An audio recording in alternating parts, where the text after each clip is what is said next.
लवकर प्रेग्नन्सी राहण्यासाठी 2 गोष्टी माहिती असणे आवश्यक आहे. फलित दिवस माहिती असणे आवश्यक आहे. फलित दिवस माहिती असण्यासाठी मासिक पाळी चक्र कधी व किती दिवसांचे आहे माहिती असणे आवश्यक आहे. मासिक पाळी चक्र काळातील अंडाणू बाहेर पडण्याचा दिवस माहिती असणे आवश्यक आहे.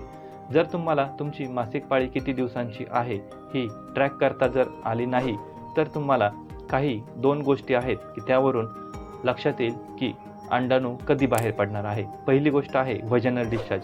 व्हॅजिनामधून अंड्यातील पिवळा बलक सोडून जे व्हाईट असते त्याप्रमाणे व्हॅजिनातून हा अंडाणू बाहेर पडण्याच्या 2 ते 3 दिवस डिस्चार्ज बघायला मिळतो.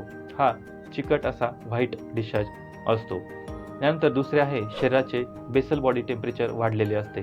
ते 0.5 ते 1 डिग्री सेल्सिअस इतके हे ओव्हुलेशन नंतर वाढलेले असते. सकाळी उठल्यानंतर हे तुम्ही टेम्परेचर मोजू शकता.